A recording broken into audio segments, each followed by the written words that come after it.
नमस्कार दोस्तों, हर हर महादेव। कैसे हैं आप? आई होप आप सब बहुत अच्छे होंगे। तो दोस्तों, हमारे हिंदू धर्म में पितृपक्ष के इन 15 दिनों का विशेष महत्व बताया गया है। जैसा कि आप सब जानते ही हैं कि साल 2024 में पितृपक्ष की शुरुआत 17 सितंबर से हो रही है। इस अवधि में हमें ऐसे कई संकेत मिलते हैं जो यह दर्शाते हैं कि आपके पूर्वज, आपके पितृ आपसे बहुत अधिक प्रसन्न हैं और जल्द ही आपके जीवन की तमाम समस्याओं का अंत होने वाला है।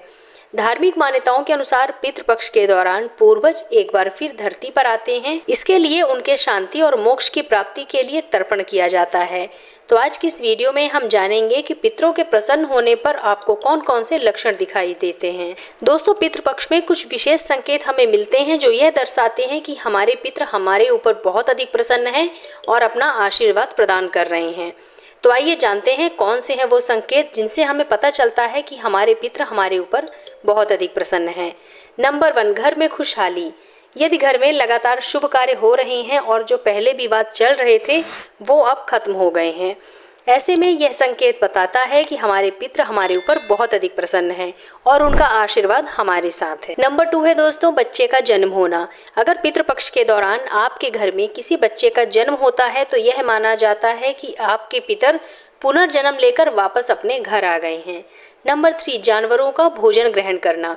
यदि कोई जानवर जैसे गाय, कुत्ता, बिल्ली, बकरी या भैंस आपके द्वारा रखा हुआ भोजन प्रेम पूर्वक ग्रहण करके चला जाता है तो यह भी पितरों के प्रसन्न होने का लक्षण माना जाता है। नंबर 4, घर में कौवे का आना। यदि आपके घर के आंगन में, छत में या खिड़की पर कौवा आकर कांव कांव करता है तो यह भी पितरों के खुश होने का प्रतीक होता है, क्योंकि कौवे को यमराज का दूत माना जाता है और ऐसी मान्यता है कि यह यमलोक से पितर का संदेश लेकर के आते हैं। कौवे के माध्यम से पितर आपके घर में आते हैं और ऐसी मान्यता है कि यमलोक से पितरों का संदेश लेकर के कौवा आपके घर में आया है। नंबर 5, मुरझाए हुए फूलों या पौधों का फिर से खिल जाना और हरा भरा हो जाना।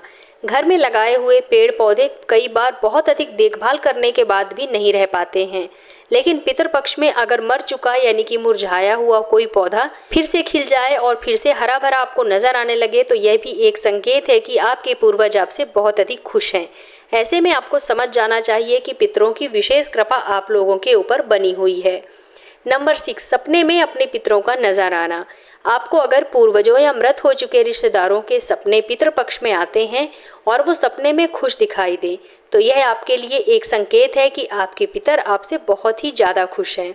सपने में पितरों को खुश देखना आपकी तरक्की का भी सूचक माना जाता है। ऐसे में पितरों की मुक्ति के लिए विशेष पूजा हवन भी आपको ज़रूर करना चाहिए, आपको अत्यधिक लाभ प्राप्त होगा। नंबर 7, घर में काली चींटियों का आना।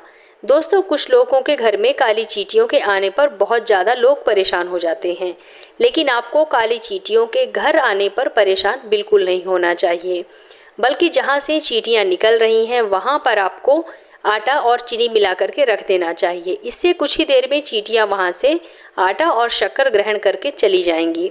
पितृपक्ष में घर में चींटियों का आना बेहद शुभ माना जाता है। पितरों की प्रसन्नता का यह भी एक बहुत बड़ा संकेत होता है। नंबर 8, किसी ज़रूरतमंद व्यक्ति का आपसे अन्नदान या भोजन के लिए कहना। यह एक आम बात लग सकती है आपको, लेकिन यह एक विशेष बात होती है कि अगर पितृपक्ष में कोई भूखा व्यक्ति या फिर कोई ज़रूरतमंद व्यक्ति आपके पास आकर के आपसे भोजन कराने की प्रार्थना करे या फिर अन्नदान मांगे तो यह भी बहुत बड़ा शुभ संकेत होता है कि आपके पितर उस व्यक्ति के माध्यम से आपसे कुछ कहना चाहते हैं। ऐसे व्यक्ति की हर संभव आपको मदद अवश्य करनी चाहिए और उसे भोजन अवश्य कराना चाहिए। भोजन के लिए और अन्नदान के लिए आपको मना बिल्कुल भी नहीं करना चाहिए। नंबर 9, किसी जानवर का आपके घर में रखा भोजन ग्रहण करना। पितृपक्ष में इस घटना को बेहद विशेष माना जाता है। कोई जानवर जैसे गाय, कुत्ता, बिल्ली, बकरी, भैंस आदि अगर आपका रखा हुआ भोजन सप्रेम ग्रहण करके वहाँ से चला जाता है तो यह भी बेहद शुभ संकेत होता है कि आपके घर में पितरों का आशीर्वाद सदैव बना हुआ है और आप जीवन में तरक्की की ओर अग्रसर हो रहे हैं। दोस्तों, पितृपक्ष के दौरान इन संकेतों का दिखना बेहद शुभ माना जाता है और इससे आपके जीवन में उन्नति का संकेत माना जाता है और पितरों की कृपा और आशीर्वाद से आपके जीवन की तमाम तरह की कठिनाइयाँ स्वतः ही दूर होने लगती हैं और आपके घर में कभी भी धन धान्य की कमी नहीं होती है। चलिए अब वीडियो में आगे बढ़ते हैं और जान लेते हैं कि पितृपक्ष में कौन कौन से काम आपको भूलकर भी नहीं करने चाहिए। इन्हें करने से आपके पितर आपके ऊपर नाराज भी हो सकते हैं। तो नंबर 1 है दोस्तों, श्राद्ध के दौरान तर्पण के लिए काले तिल का प्रयोग किया जाता है। इस दौरान भूल कर भी आपको सफ़ेद रंग के तिलों का इस्तेमाल नहीं करना चाहिए, क्योंकि पितरों के तर्पण में सदैव काले तिल का ही इस्तेमाल किया जाता है। नंबर 2, पितृपक्ष के दौरान मांगलिक कार्य आपको भूल कर भी नहीं करने चाहिए, जैसे विवाह, गृह प्रवेश, दुकान का मुहूर्त आदि। इस तरह के मांगलिक कार्य आपको नहीं करने चाहिए। साथ ही इस समय में कोई नया बिजनेस नहीं शुरू करना चाहिए, और साथ ही ना कोई सामान खरीदना चाहिए, और ना ही नए वस्त्र खरीदने चाहिए, और ना ही उन्हें धारण करना चाहिए। नंबर 3, श्राद्ध करने वाले व्यक्ति को बाल, नाखून और दाढ़ी भी नहीं कटवानी चाहिए। ऐसा करने से आपके पितर आपके ऊपर नाराज़ भी हो सकते हैं। तो दोस्तों, उम्मीद करती हूँ कि आप लोगों को मेरा आज का वीडियो ज़रूर पसंद आया होगा। अगर वीडियो पसंद आए तो वीडियो को लाइक कीजिए, अपने फ्रेंड्स एंड फैमिली के साथ ज़्यादा से ज़्यादा शेयर कीजिए, और अगर आप मेरे इस चैनल पर पहली बार आए हैं तो मेरे चैनल को सब्सक्राइब करके बेल आइकन ज़रूर प्रेस कर लीजिएगा, जिससे कि आपको मेरे नए वीडियो के नोटिफिकेशन सबसे पहले प्राप्त हों। तो मिलते हैं अपने नेक्स्ट वीडियो में, तब तक के लिए धन्यवाद।